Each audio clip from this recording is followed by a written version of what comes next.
has allowed them to experience adversity. Here's your host, Danita Bailey. Welcome to School Days, help for moms and dads of school-aged kids. I'm Danita Bailey. I was sitting having coffee one morning watching Good Morning Texas, and this super cute neurologist was introduced.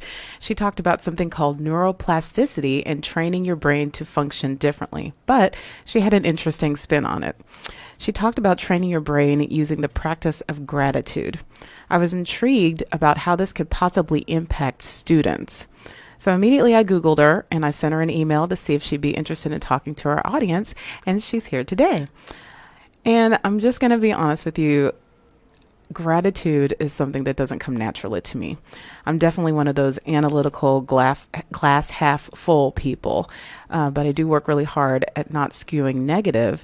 And in researching for this show, I've become fascinated with the concept that you can take your brain off of autopilot and make it do different things. Gratitude has been proven to not just impact your mood, but to improve your life. Yesterday, I caught up with Robin, and Robin is a mother of two, and she told me about how her gratitude journey started with her struggle with infertility. Let's listen to what Robin had to say. My journey with gratitude began in the back of my closet, crying into a pillow so my sweet husband would not hear me yet again, screaming out to God, why can I not have this one thing that everybody else seems to have? And I said, I would be so grateful if you would just give it to me. And he said, are you grateful now? And I wasn't, because I didn't have it. But I walked out of that closet agreeing to begin a journey of being grateful for what I had right then instead of being angry about the things that I didn't have yet. And everything in my life changed. So why did you decide gratitude was important to instill in your children? I didn't want them to grow up to be entitled, spoiled brats to start with, but I want them to live life with open hands, where they're generous, because if you're grateful for what you have, you don't live discontent with what you don't have. Before we go any further, let me just say it does take a village. If you hear a great parenting tip or nugget of advice, share it with your parent friends. Facebook it, Instagram it, tweet it, link it in, and add the hashtag School Days Show or hashtag I am School Days. And also, we do want you to be a part of the show. If you have any questions or comments, give us a call at 214-431-5062. And also, we are live on Facebook on our page at Noggin Education, or I'm sorry, at Noggin Foundation, and that's Noggin. Also, we are proud to announce that School Dazed and I have been nominated for 2 Sharky Awards. We're nominated for the Best Blue Bowl Show of the Year and Best Female Host. Thank you so much for that honor. And we would love to win, but we can't do that without you. So head to schooldaysshow.com and cast your vote. And I will also put a link in the Facebook Live feed here for your convenience. So go out there and vote. You can also go to fbrn.us and vote on that page for the Sharky Awards. So without further ado, let me introduce my guest. Staci Danford is an educational neuroscientist and a gratitude expert. She has a master's degree in mind, brain, and education with 25 years of teaching and communication experience. She has taught thousands of students from many grades, different grade levels, to achieve greater success by maximizing their strengths and uncovering their hidden potential. Staci is also an award-winning educator. She was voted by Fort Worth Magazine as the top teacher of the year in 2016. Her graduate research study on how the brain processes gratitude gives her the unique opportunity to change the way parents and schools look at how children learn and develop. So welcome, Staci. Thank you for having me. Thank you so much for coming. I keep saying we because my husband used to host with me. I can't get out of saying we. I am so glad that you're here today. So really, let's just jump right in. What grade did you teach, or grades? And you said you taught for 25 years. Yes, I've taught almost every grade except 4th. Okay. So, and what subjects? I had elementary school, you have every single subject. And then I taught GT self-contained for many years.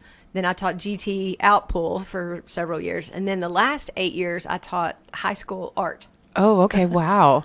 And what's GT Outpool? It's gifted and talented, where they come to you for an hour. So you have several different grades. And Okay, they so you're come. kind of pulling them out. Uh-huh. Okay, gotcha.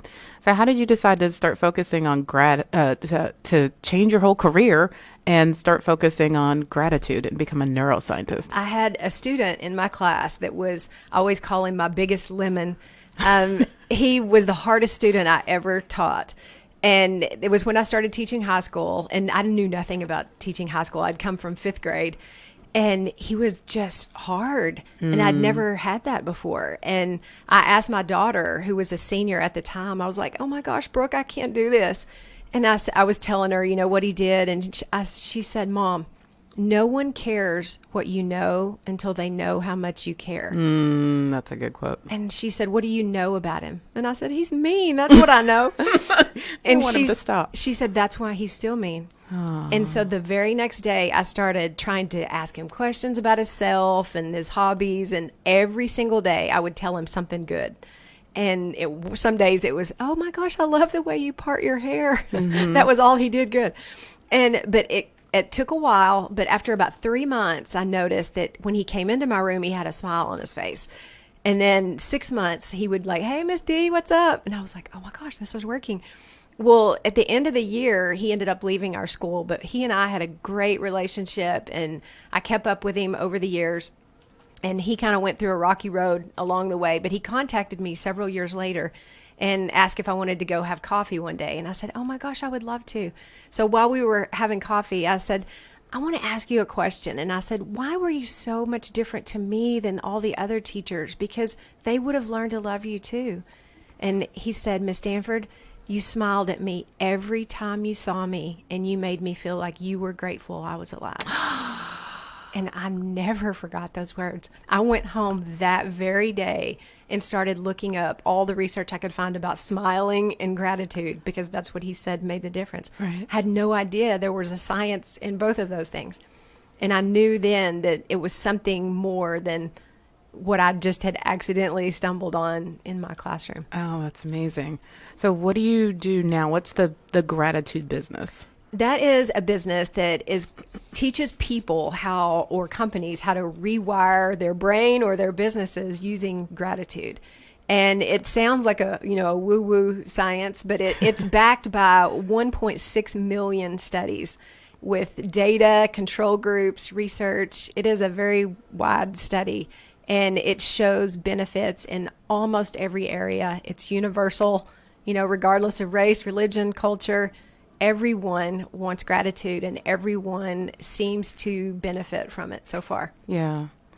So you do some work with the Gladney Center for Adoption. What do you do with them? Yes. Well, I did a podcast with them. And then while I was there on the podcast, they asked if I would come do staff development for their whole staff. Okay. And then I'm coming back in January to do a keynote for the parents and the children and the people who've been impacted by Gladney. And what kind of things are you teaching the parents? I'm going to teach parents how to incorporate gratitude, especially with children who've had trauma in their life. And, and people don't understand that just because your brain thinks it's your truth, it's not the truth. Mm-hmm. And I never understood that either. I thought everybody, had a brain that worked the same way. And when you have a child, especially who comes in with some kind of trauma, and what seems logical to you that this is not that big a deal, to them, the wiring is massive. Yeah. And learning how to help bring gratefulness to those children in the midst of that trauma is crucial in helping them move forward. So what is neuroplasticity? It's a big word that we're starting to hear a little bit more of now. But what is that big word? It just really simply means the ability for your brain to change connections. And when I was in school, and even up until about 5 years ago, I always thought your brain was what it was, and I remember, of course, your parents, when you're a teenager, you're killing your brain cells. And you think your brain, you just have it and it does what it does and it never changes. But they know now, up until the day you die, your brain has the ability to change and rewire itself.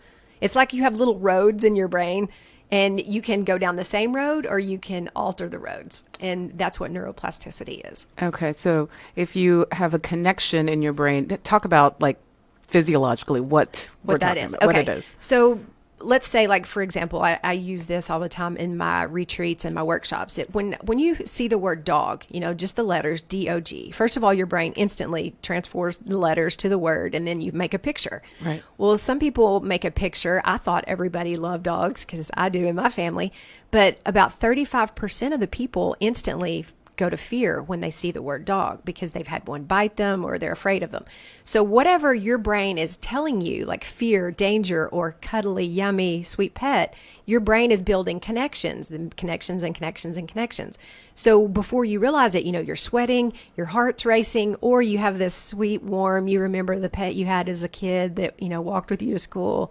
And I thought, oh my gosh, this is fantastic. I had no idea that your mind and your brain are not the same thing. And your brain is the physical mechanism, but your mind are all these connections, and everybody's mind is different. So everybody thinks differently, regardless of what the word is. Everybody's is different. And it's based on your experiences and your thoughts. So with neuroplasticity, do you break those connections and make new ones, or you just make new ones and they override those? They actually, I've seen studies where you can watch them atrophy. They drop off and they quit working. And that's why people that are really negative or really positive, you use that connection over and over and over and over. And so you're telling your brain, this is important. And your brains are built for efficiency, and they don't want to go through all the steps. So it doesn't, when you see the word dog, you don't go, oh, furry, 4 legs, animal, mammal. Your brain already knows what a dog is. But it's going, oh, you hate them. Be afraid, be afraid. Your blood pressure goes up, stress level raises. Or it's sweet and yummy. So when you tell your brain, you override it. And I tell people all the time, if you don't use your head will use you. Yeah, and that's so good. You have to say, oh yeah, that dog that bit me in 3rd grade is not this dog. I'm going to override this because my friend has a dog and they love their dog. So you have to say, hey, stop. I'm not going to let that connection go there anymore. And then instantly your brain's like, hey, what are we doing? We hate dogs. And so then you build a new one. And then this one is still sitting here. So next time it's going to go right back to it because it's done that for 20 years or 10 years. And you go, no, remember, we like dogs. My friend has one that's nice. So pretty soon when you quit using it, that little pathway just atrophies off and it disconnects and dies out. So you basically just tell it, no, that's not what we're thinking. Yeah. We're going to think this new thing. New way. But you have to repeatedly do that Over so that it and can over start and to over. die. Yes. The bad thoughts. And it does, like with exercise. People, they've done lots of test studies on Olympians and athletes. And when your brain does a certain thing over and over and over and over, like my son is a coach, and he, you know the swing, you can do it in your sleep, but your brain doesn't remember how to, dribble a basketball because this is what you do over and over and over. So you have to go, oh, we're doing that now with a ball. You have to reteach yourself. So Olympians especially, their brains fire even in their sleep when they're dreaming about their event. Their brains are firing exactly the same way they do when they are actually doing the event. Oh, that's incredible. And that's what plasticity is. Those pathways become so ingrained and they hold so tightly that this is what you do, this is what is important to you, that they stick, and they're like, oh, don't waste your time thinking about us. We know what to do for you, and we'll connect. That's why people have addictions and certain things that they always think. It's your brain's like, hey, don't worry about it. We got it. We know what you think. You hate all of those people, or, oh, you love those people, or, oh, those people are like you, or, oh, you hate math. Remember? And so automatically you walk into math class and your blood pressure goes up, your brain starts going, oh my gosh, you hate it, you're terrible at it. And so you've got to go, no, that was in 3rd grade. I don't hate math anymore. Last year's math teacher was so nice to me, and I feel like I did so well. We like math now. So it's just a matter of being in control of your brain. Be the boss of of your own mind. That's awesome. Are there things that can affect your ability to rewire your brain? Yes. Okay. There's 2 different kinds of neuroplasticity. There's structural neuroplasticity and functional neuroplasticity. And functional is just about the functioning of the brain. So someone who's been in, say, a car accident or is born with a certain type of damage to that area, your brain will functionally build new pathways. Sometimes we see this in people that have had a stroke, and their brain just rewires itself. There's a little girl on YouTube that is missing half of her brain. And the only thing she can't do is use her right arm to full extension. But her brain has rewired itself to do all the stuff that the other side of the brain did not do. It's fascinating. So structural neuroplasticity is changing the structure, changing those little roads because you chose for them to change. And those can be based on behaviors, environment, diet, sleep, certain things like that affect that part of the neuroplasticity. Mm-hmm. So what also happens in that area of the brain that we see these things happening in? Are there other things that this area is responsible for gratitude? Oh, yes. Gratitude, it's such a phenomenal study. And originally they thought gratitude was only in the limbic system. And that's what we call the emotional brain. And you really have 3 brains. Most people don't realize that. You have like a reptilian brain, an emotional brain, and then a thinking brain. And the reptilian brain is the oldest brain. It's the same thing that you have, so does a lizard. And but really that's where gratitude begins, in the reptilian brain. And I can explain more about that in a minute. Then Please. You have the emotional brain, where all your emotions and your hormones are released and all that. And mammals have that also. That's what, makes a zebra go, a lion, run. That's where those emotional centers come. And then you have the thinking brain, which only higher order mammals have. And that means you can plan ahead, you can remember the past, change your ideas. So that part of the brain is completely different. But they used to think that gratitude was only in the emotional limbic system of the brain. And they do know for sure that it increases the size of your hypothalamus, which is part of the brain that releases hormones, which is why people that are grateful tend to have higher metabolisms and they tend to lose weight easier. It does affect the way that your hormone systems work, because that's the part of the brain that's firing that. It also works in the hippocampus, which is an area related to memory. And because you have to backtrack your memories in order to be grateful for them. And the amygdala is in that area also, which is the fight or flight. And so when you start telling your brain, no, I'm not going to be afraid of this because I'm so grateful my friend has a dog and I've learned to think differently about dogs. Or, you have to override it. And it's like, oh, okay. So it changes the way those things function. But what Dr. Fuster was one of our professors that we got to Skype with in grad school. And he's a genius in cognate networks. And he describes your brain as like a little spider web. And everything travels, back and forth and back and forth. And you have 100 billion neurons in your brain. And each of those can make a connection. So, it's limitless up there. So if I'm rethinking something that happened, last year, and I'm like, oh, I remember those flowers. There was a field of those on the way on our vacation. Oh my gosh, I love red flowers in a field. And my son was in the back seat. So you're tracking all of those memories. So that way, gratitude actually goes throughout your entire brain system. Okay. What else happens in that area? What else is responsible, or what else is that area of, well, you said it's all areas, yes. But empathy and stress relief, other things that are happening in those areas. The limbic system. Okay, so let me go back to the lizard brain.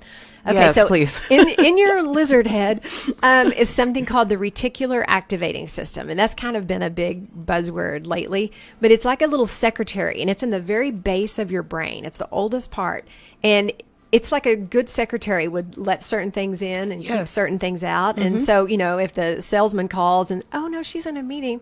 Or if it's your mother that calls, oh, hang on, I'll get her for you. So you want your secretary to be on alert for the things you want. But just like a lizard, knows bird, she's going to get me and fly away.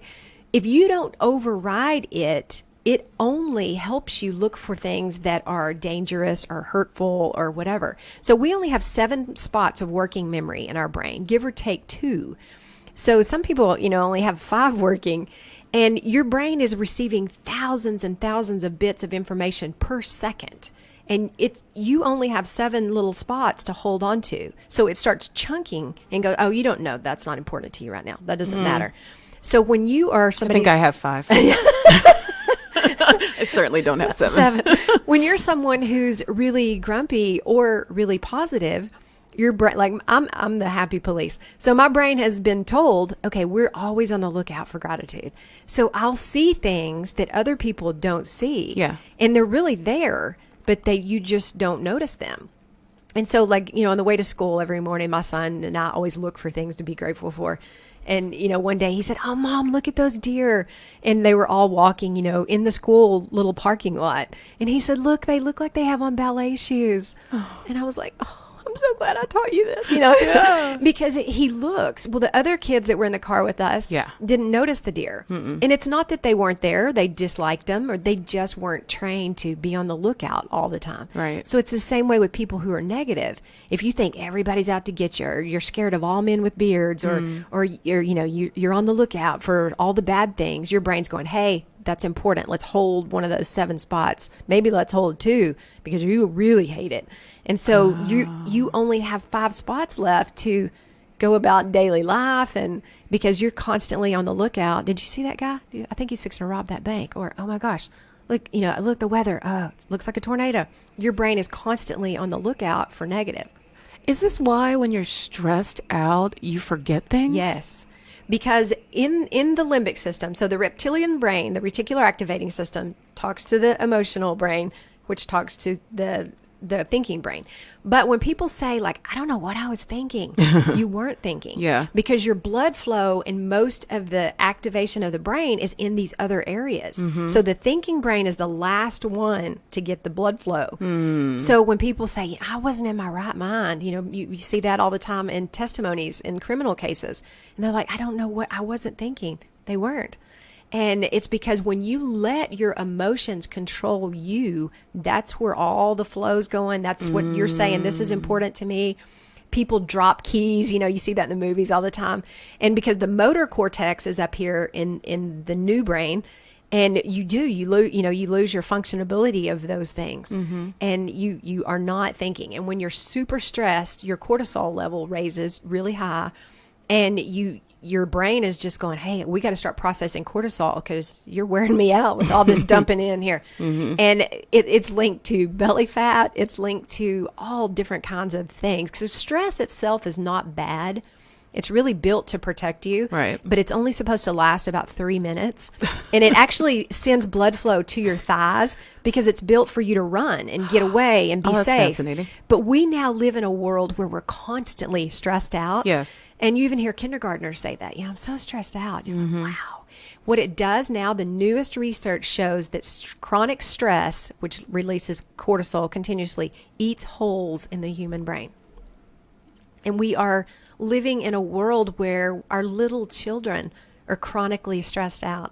And it's so sad to think that we are raising generations of people who are never going to live at their best because we're teaching them at 6 years old to save one of those spots for bad guys and danger and all these negative things, because your brain will watch out for those things already. It's built to protect you.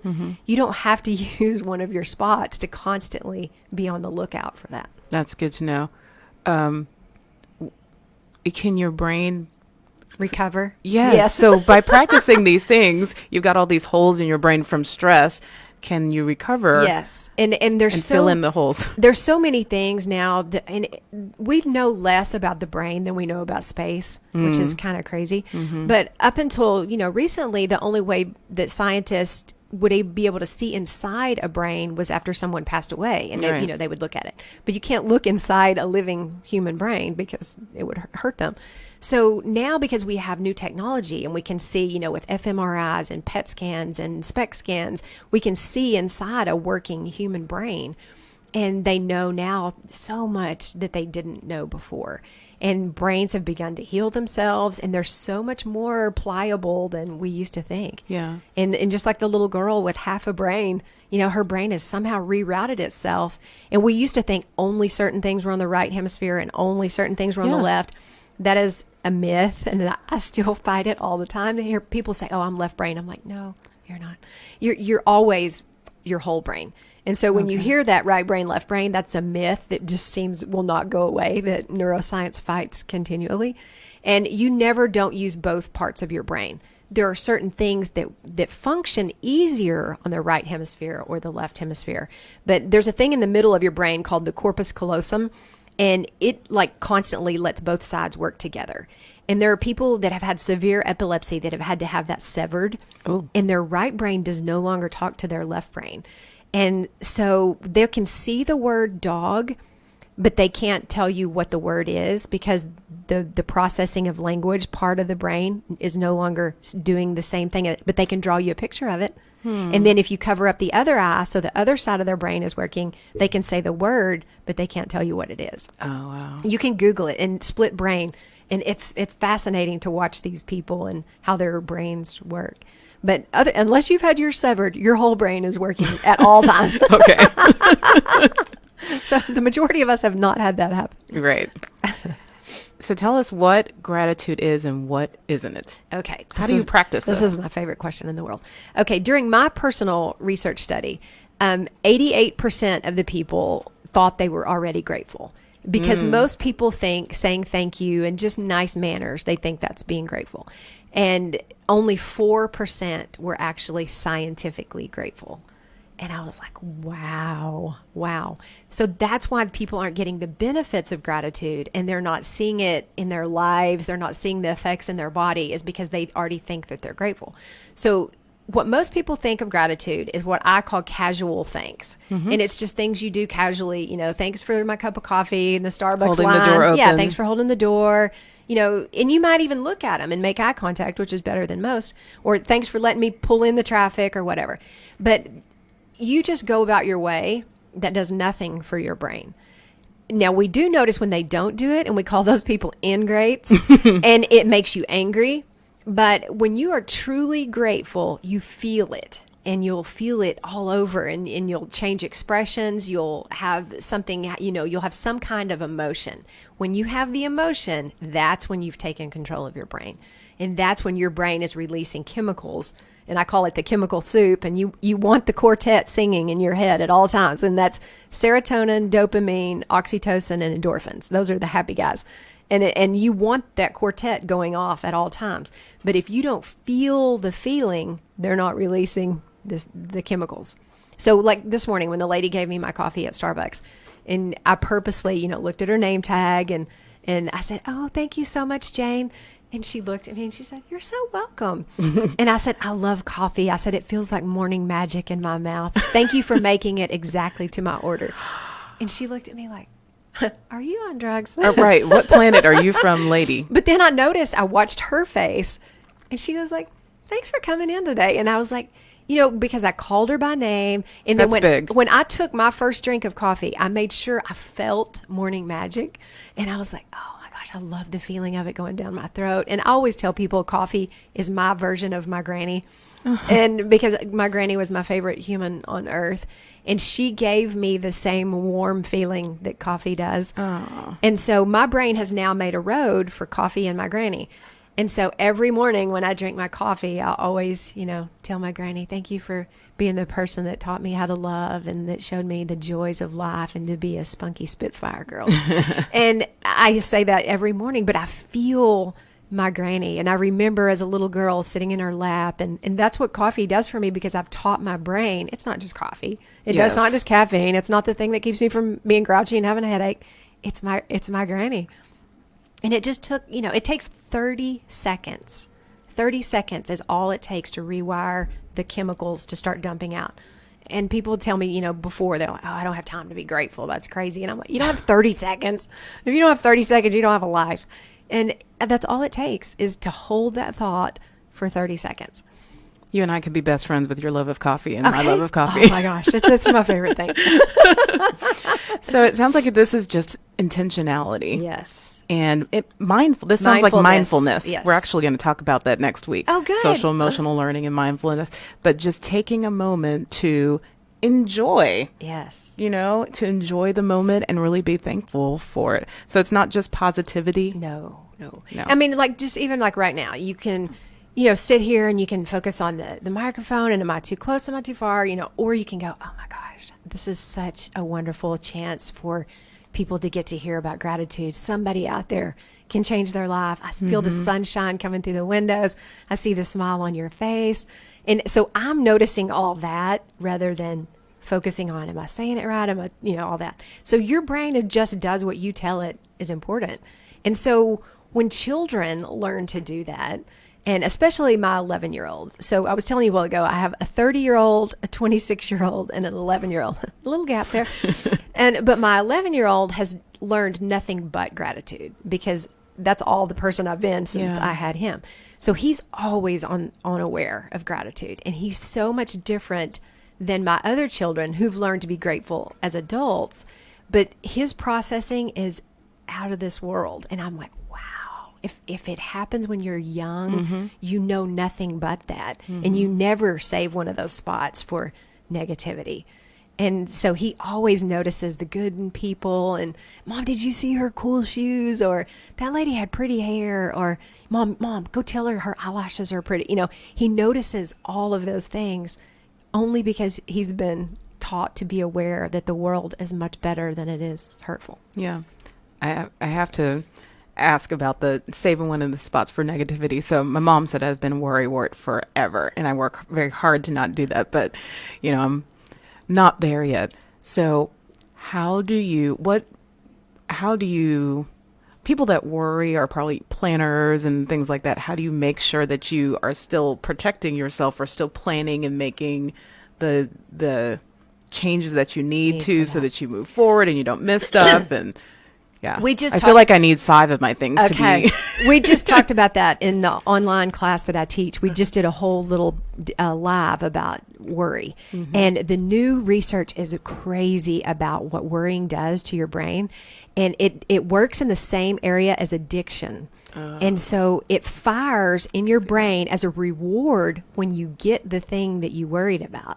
So what your brain does is like, see, I told you that was bad. Look, you did good. Pew, pew, pew. And it starts releasing dopamine when the bad thing happens, because oh no. Yeah. So you're constantly, my mom is a worrier too. And I never worry about anything. Yeah, I always tell my mom, I'm like, you did enough for all of us, But what they have found that only about 12% of the things you worry about actually happen. Yeah. And the rest of it is, I call it negative imagination, because you're using your imagination to plan the worst case scenario. And so people tell me all the time, well, somebody's got to worry, we've got to make a plan. Well, what neuroscience teaches you is the definition for worry that is useful is if it's something that can be done something about right then. Can you change it right now? And everything else is something that you're wasting your time on. So say like retirement. Is there something that can be done about that right now? Yes, I can make a phone call and up the contributions to my 401k. Let it go. Or I can sit and worry about, oh my gosh, stock market's going down, the inflation, oh my gosh, what am I going to do? Oh God, we're going to have to live in a trailer house. And your brain always goes to the worst case scenario. Well, what you've told it is this is important to us. And if you happen to have the stock market crash, your brain's going, pew, look, you were right. And it likes the negativity and it rewards you for being worried about it. Does that have something to do with the negativity bias? Yes. Our brains are just built for negativity. And one of the research studies that I read said it's 4 to 1. So for every one good thing that happens, 4 bad happen. But you focus on those 4. And negativity bias is just your brain's looking at the negative situation first. But it is already built to protect you. And, say like a little child who puts their hand on the oven, they're not going to do it twice. Right. It hurts, and so they'll remember oven hurts me, or, the top of it. So you don't have to constantly worry, oh my gosh, is there an oven? I remember that day, it hurt so bad. But that's what we do as grown-ups. We remember the man who hurt our feelings in college. And so anytime someone says something to us that slightly resembles what that person said, your brain, oh, remember how bad that hurt? It's happening again. Beware. And really most arguments with anybody that you're in a relationship with is based on trauma that happened prior. And you're actually blaming that person for something that has happened in your brain that they did not do. They just happen to remind you of that thing. And so your reticular activating system is going, fire, fire, fire. Remember your mom always taught you to be careful with money and that women love to spend money. So then when your wife comes home and says, oh, look what I got. And you, oh yeah, my mom told me, there's never enough money. Money doesn't grow on trees. We don't have it's not buried in the backyard. All the things that we say, in nonchalant words, but they're really telling your brain how you feel. And do you get a good feeling when the negative thing happens? Yes. just like with gratitude, you get the dopamine hit basically. Yes. And what else do we get a dopamine hit from? I know video games. The little quartet, guys. Okay, so dopamine is anything you desire. So when you get something you desire, so my morning coffee always brings me a hit of dopamine. Then serotonin has to do with yourself and your self-satisfaction, your self-esteem.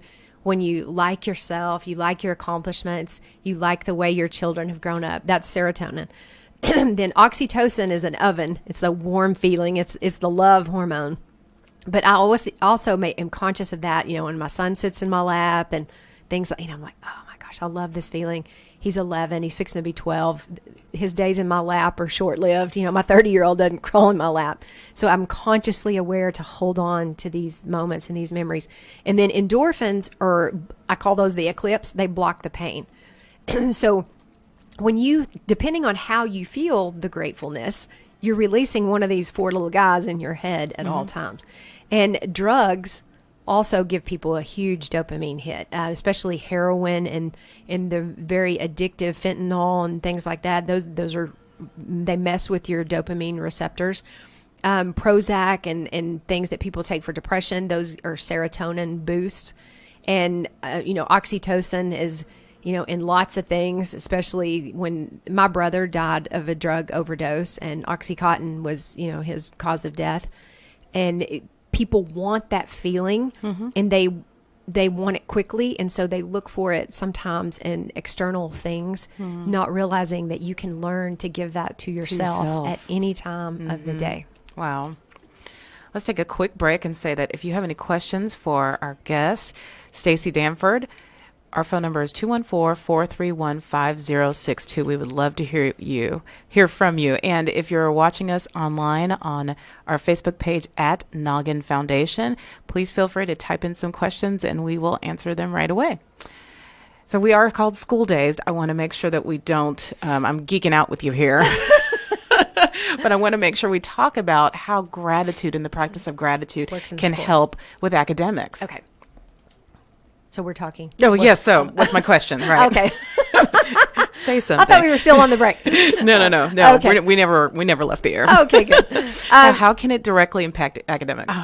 That's one of my favorite things too. Okay, so I was a teacher for 25 years. So after Andrew said this statement to me about, gratitude and smiling, I started putting gratitude in my classroom. And I didn't know what I was doing. I knew nothing about the science of it, but I just started telling kids things I was grateful for. I'm so grateful you're in my class. You always come in here with a smile. I'm so grateful you're in my room. You're one of the best artists in here. You're always willing to help someone else. I'm so grateful you always bring me coffee. Thank you for being that kid. So I purposely was putting it in my classroom. Then I started making kids write in their gratitude journal every day. And we would do that before we started our lesson. And of course, in the beginning, they're teenagers now. I'm grateful I didn't die today. It started out like that. But then I would model it for them. And still, I knew nothing about it. But I knew after that, we won 250 gold medals, 2 state championships. We wrote one of the first high school books ever published on Amazon. And we raised $88,000 in just a little over a month. And I was exactly the same teacher I had always been. The only difference was I was putting gratitude into my classroom. It affected everything we did. Like what? It affected, well, for one, our achievements, because we wrote out grateful goals. And I'm so happy and grateful now that I realize my hands are a gift. I'm so happy and grateful now that I realize that, different pencils do different shading. And we would write it in terms of gratitude. But I don't know, because I just, didn't have the science, but I watched it and I was like, oh my gosh, there's something to this. These kids are like doing better. They liked each other better. And that is one of the effects that the research shows now is the school satisfaction levels go sky high when a gratitude practice is inside a school system. Parents like schools better. The kids like the schools better. The staff likes the parents better, and the staff likes the kids better. So the school satisfaction levels completely change when gratitude practices are put into place. And of course, that does nothing, as a teacher, then when your parents like you, they encourage the kids to do more at home. It changes things. But what the big factor is, it increases the trust. And anytime trust goes up, it shoots up the oxytocin levels because that's what you have with your parents. You know, you're the person that protects me. But when you think the school has your back and you're here to teach me, and regardless of if I have a learning disability, regardless of if math's not my favorite subject, then you know this person cares about you. Right. You automatically open new receptors in your brain to learn better. But my favorite thing about gratitude is any teacher out there knows about the Bloom's taxonomy, you know, and all the different things that we try to teach, and we try to get to the higher level thinking skills. But gratitude is the number one way to get kids to a higher level thinking skill without a worksheet. So like I used to ask my kids, you know, what's your favorite color? Because I taught art. And they would say blue. And I would say, why? And they were like, well, I don't know. I just like blue. And I said, no, that's not good enough. Tell me why. And when you have to think of why, most people don't know why. They love coffee. Why? I don't know. It tastes good. Well, why does it taste good? Oh, it's that perfect mix of tart and sweet, and it's warm when it goes down. But that requires higher level thinking skills. That's awesome. So every time we would do it in our class, you know, we did art history and humanities, and they would say, oh, I can't stand Picasso. Why? And they would like, because I don't think that he was a classical artist. And why does that bother you? And because I work hard to be one. Ah, there you go. And we would just keep asking why. You're making more connections. Yes, every single time. And so our bonus questions, you know, I would ask them, you know, who's your favorite artist and why? And, you know, we would learn to be grateful for all the different artists, because that gave everybody an opportunity to have one of their favorites. But what they didn't realize is when they explained the why, they'd automatically move that to a higher level thinking skill. And I watched this change in my students and how they treated one another. And we started to do gratitude to each other. And thank you for holding the door open for me because I'm on crutches. Or, you know, thank you so much for helping me after school because I was struggling with the nose on my portrait, you know. And when they started changing the way they behaved to one another, I knew this was something magical in a school system, because happy people don't shoot each other. Right. Happy people don't hurt one another. Happy people don't bully. When you learn that empathy for gratitude differences, it is magical, and it changes you without you even realizing it. And it transformed my classroom. And it makes you want to go to school. Yes, When because you're you know they love you. You know they care about you. You know this place has my back. And they're grateful that I'm alive. They're grateful I walked in the door for the contributions that only I can bring. Does gratitude impact self-esteem? Oh, yes, massively. And especially we would do little extra things, especially with my girls, because girls tend to have much less self-esteem than boys. Right. And, you know, you can think of 10 things you hate about yourself, you know, right off the bat. I hate my butt, I hate my nose, I hate my hair, I hate my legs, you know, all the things. And so I would make them say, you know, what are you grateful for? I don't like anything about me. Yeah. Do you like the fact you can breathe without a tube in your lungs? Oh, yeah, I like that. All right, write it down. Do you like the fact that your eyes can see? You know, what if you were blind? Oh, yeah, I like that. And so they learn to see themselves as something to be grateful for. Like, wow, I'm not necessarily proud of the cellulite on the back of my leg, but you know what? My 2 legs walk me anywhere I want to go. And I bet there's somebody in a wheelchair that would trade places. And you just learn to see things differently. And we used to always use the quote from Confucius that said, I was sad I had no shoes until I met a man who had no feet. Right.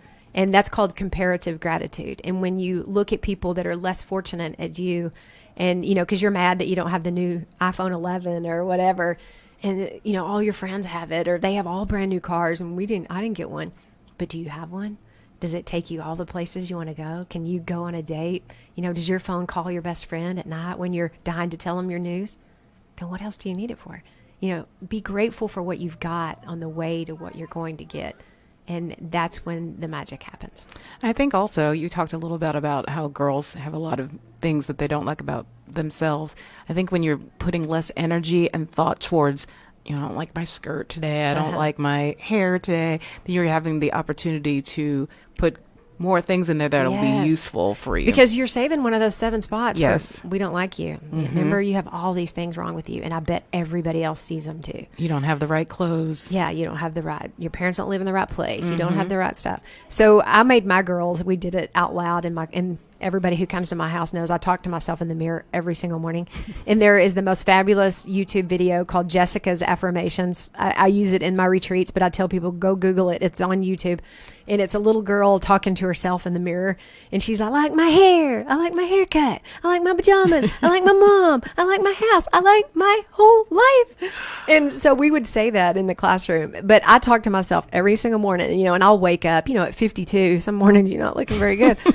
And I used to hate everything. That was the first thoughts that came to my mind. And now I'm like, you know what? You're 52. You've lived half your life already. Wow. A lot of people didn't get that. And I look in the mirror and go, girl, you look good. And, most of the time I'm like, I don't know who you're looking at. But I giggle now and know that I like myself. And it's taken me 52 years to be able to say that. And if I could trade places with anybody in the world, I would say no. I would be me. I love that. Mental health has been such a big thing with kids now. We're seeing kids with a lot of anxiety and depression and all sorts of things, and they really do impact academics and how you perform in school. So how does gratitude help with mental health? Oh, it's so fascinating well, for one, the quartet, that automatically helps you feel better, because depression and anxiety are really two ends of the spectrum, the same spectrum. Depression is focusing on the past and all the things you shoulda, woulda, coulda, and just so much negative towards yourself. Anxiety tends to be focusing on the future and all the things you're worrying about, and what are they going to think and all that. But both of those release chemicals that you don't necessarily want in there. And when you are grateful, you're dumping in chemicals to help override those and at least keep them in check. And there's lots of research study from UC Berkeley on people with depression. And they did one study with people who had depression. They wrote in their gratitude journals. Then some people just went to therapy. And then the third group did therapy and gratitude journals. And that group was phenomenally higher in their ability to feel better. Their depression rates dropped. And when you combine the two, gratitude just helps you see what you have instead of focusing on all the things that you don't. And especially a little kid who, school, for those people who don't teach, it is a scary place. And it's the same way as a grown-up. When you go into a party and you don't know anybody and you're just thinking, please, somebody come talk to me. I don't want to be that girl that has nowhere to sit and nobody to talk to. School's like that every day. And especially for the kids who don't have friends and they don't have the clique and they aren't the smartest, and the teacher may not necessarily call on you or like you. But when you can like yourself and walk in there and see what you have to offer, then you are using one of those places to give. And you tell people, my son says all the time, my big son is the superstar athlete, and my little son has no desire whatsoever to be athletic. And my big son asked him the other day, he said, Brady, are you going to play football? And he said, with this brain? And I died laughing, and I thought, wow, he's grateful for the gift he was given. He's really smart, and he likes math and science. But it's like, waste all this. Why waste all this? But I thought, how funny that he doesn't see that he's not the super athlete as a detriment to him, because he's been taught to be grateful for what he has to offer. So he never walks into a room feeling less than. He knows that if you pick me on your team, I may not be the best one, but I'll come up with the best strategy. Right. And I can help us win this game. And so he tells me all the time, he said, Mom, I'm right in the middle, and I'm the perfect combination of nerd and athlete. And I'm like, that is awesome. And I'm like, you're building your own genre. But I thought, wow, how cool is that a sixth grader, almost in junior high, the epitome of peer pressure, can walk into the world and like himself for the gifts that he has to offer. Yeah. And I feel like gratitude can help in dealing with adversity, learning how to deal with adversity, grit and resilience. Because for one, it drops your stress hormones. And stress is what makes us feel adversity much more deeply than people. I mean, we all have adversity. I have adversity. And even though I'm the gratitude police, I still have things happen to me all the time. But I don't stay in that moment for longer than about 10 minutes, because I know once those chemicals stay in there that long, they're going to start doing things to my body that I don't want. But so a child who knows that even though, you've had lots of bad things happen, oh my gosh, I can still be happy. Oh, this will pass. This too shall pass. And they learn that, my dog died or my grandma died, and we can have happy memories of grandma, and we don't have to cry every time we see her. A picture of her, we don't have to cry because I wasn't picked first on the team because, that person's not best at math. Oh, we all have differences. So you learn to look at resilient things in life and the adversities and the traumas differently because this is just a moment. This is not my life. And this is a moment where I didn't do good on my test, or this is a moment where I fumbled the ball, or this is a moment where I scored 2 points for the other team, and not this. That's the worst. Yeah, this is not my life. I'm so much more than this. So people who are wanting to start, where do you even start? And specifically for those of us, and I'm hoping I'm not alone in this, that this is not something that's natural. It's not. Because I've been doing it now for almost 12 years. And so I tell people that everybody has a set point. It's kind of like your thermostat. And so my thermostat right now is on like 90 because I'm pretty grateful all the time. But some people say your thermostat's just on 65, and that's the way it's been for 15 years. And you can't get to 90 just because you did a couple of weeks of gratitude. Right. Like you're going to move your thermostat to 68. And then when it stays at 68 a while, you can move it to 70. And then you got to move yourself up. But everybody can move up. Everybody. And one of my favorite studies that we read was about Holocaust victims. And they told their stories of what they were grateful for, and the person who snuck them food, and the person who, put a coat underneath the wires. And if they can learn to be grateful, wow, so can we. But what they found is when other people heard their gratitude stories, it raised their gratitude levels. Right. Because you're like, if you can be do it right. gracious. And you're like, oh my gosh, somebody's done something for me too. Oh my gosh, I didn't think to focus on it. So being around grateful people is definitely key. Contagious. Because you are the product of what you surround yourself with. And in physics, there's a law that, energy seeks its lowest source. And so when you walk in a room and it's full of negative people, even if you're way up here, you'll drop. And they love being around you, and because you raise them up. And they get to go home and feel better, but they've sucked you dry. Right. So I'm very careful about where I stay very long. And our professor used to say, you're responsible for the energy you put out, but you're also responsible for the energy you allow in. And I would say be aware of who you're around. But the second thing I would say is, take baby steps. Just today go, you know what? I'm going to think of one thing I'm grateful for. And I'm going to look right now. I tell people every day, stop what you're doing and look, find one thing. And like, oh my gosh, that cloud over there looks like a Big Mac. And, you just can find anything if you take the time to do it. And, it's funny, we haven't talked a whole lot about kids like we usually do. But the reason is because modeling is so important. It's the most important. And all the research shows that children are the easiest to learn to be grateful because they don't have 50 years worth of wiring in their brain to unhook. They're little, and they see the world through grateful eyes already until we tell them to put the blinders on. So children are the most susceptible. They're the easiest to pick it up. But the best number one way they pick it up is by modeling. Someone modeled it for them and they're like, oh, we're grateful for that. Oh yeah, me too. And I'm supposed to be grateful that, I have feet. I thought they just grew down there, And so just teaching your children to be consciously aware, and if you see a homeless person and you're, I'm so grateful that I have never once in my life had to worry about being homeless, that I have family who loves me and would always take me in regardless of my financial status. Every single time I see a homeless person, I stop and tell myself that because I am grateful. I've never had that happen. I've never been hungry a day in my life. I have never struggled in school. I'm so grateful that I have had a family that, helped me. And in being as parents, this is a key. This is a teacher neuroscientist tip. For whatever your child struggles in, find at least that many things that they're good at. And I don't care if they can tie their shoes faster than the average bear. You tell them every day, man, you're the best shoe tire I've ever seen. Because they hold 4-1 those negative things. And I posted on my Facebook page last week that I saw this quote that said, when you criticize your children, they don't stop loving you. They stop loving themselves. And because you're teaching them what they are. You're a failure. You're not good at math. You're not good at that.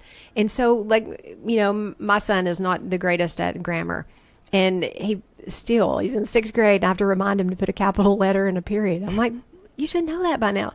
But, I'll say, oh my gosh, Brady, I saw that you were so excited to tell the story that you forgot your grammar. And maybe at the end, let's go back and let's look at that. Mm-hmm. But I always tell him what he did right before I tell him what he did wrong. Mm-hmm. Because once you tell somebody what they did wrong, their brain, the reticular activating system shoots off the protection mode. And so once you're in defense mode, you are no longer thinking. So you're just protecting yourself. Or you're going, oh, I know, I'm terrible. I suck at grammar. I'm not good at anything. Man, I'm terrible at school. Even my teacher makes faces at. And so then they start recalling all of that. So help your child see what they're good at and remind them of it every single day. Every day. And if it's not what you wanted to be good at, and it was hard for me a little bit because I had a superstar athlete and then I have one that could care less. And I'm like, you know what? That's not my place to tell him what he's good at. That was the gifts he was given. And it's my job to encourage them. It's my job to build him up to be the best he can be, not be the best I want him to be. Right. And yeah, I love that you said that Brady, your youngest, is the one that's most naturally grateful. And it's because it's something that you've modeled for him his whole life, right? Uh-huh. Yeah.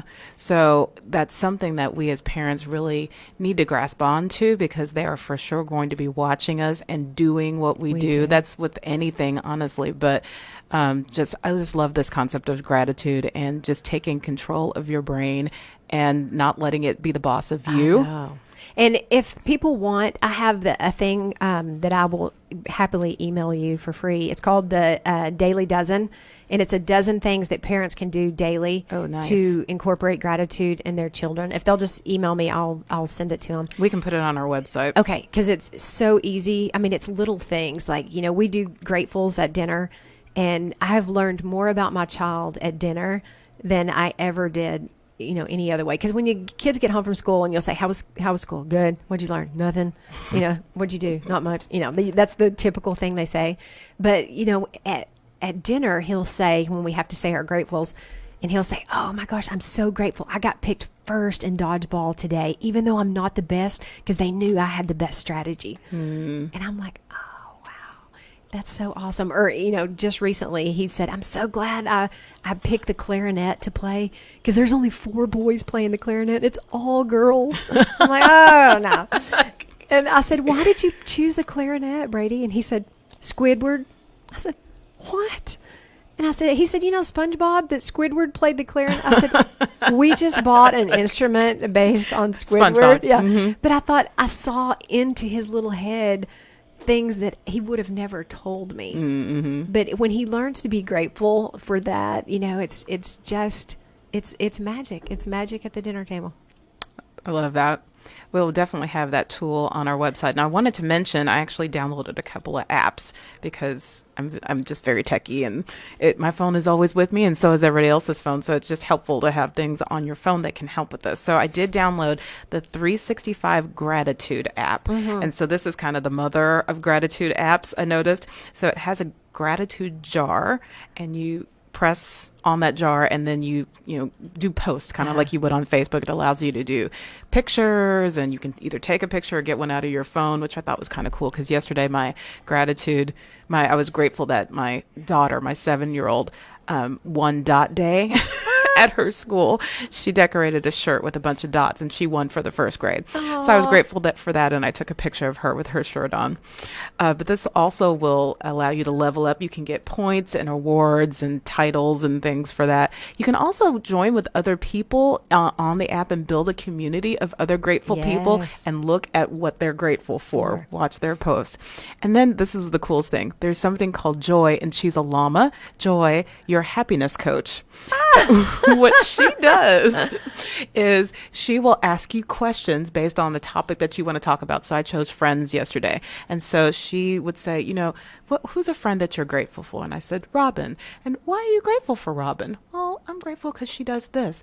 Well, tell me more about that. And then she just kept prompting me. And so because the more specific you are, that's the trigger. Because when people used to do gratitude journals when they first came out, they you had to do like 10 things you were grateful for, or 50 things you're grateful for. That's a lot. And what they found in the brain is eventually that started creating a burden. And so then gratitude was linked to burdens and heavy loads and, the monotonous stuff you don't want. And you definitely don't want that. Yeah. So I do a gratitude journal every night, but I write one thing and it has to have happened that day. And I write it in as much detail as possible, being very specific.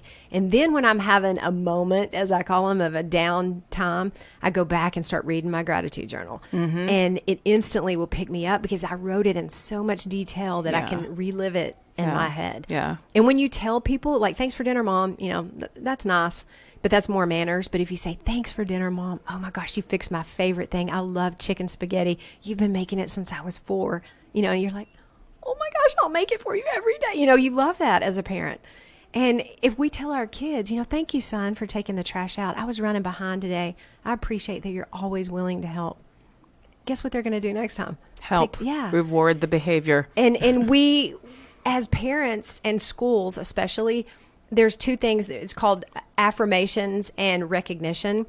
And we normally just give people gratitude for recognition. We recognize A Honor Row. We recognize, top salesman. We recognize all these things. Well, they're already getting recognized anyway. Right. That's not gratitude. But when you're grateful for the guy that came in second place and you say, you know what, John, I saw you got second place, but man, I'm grateful you're on my team because you're consecutively working your hardest every day. Tell the little kid, Johnny, I'm so glad you made a 75. That's 6 points higher than last time. I'm so proud of you that you're working so hard.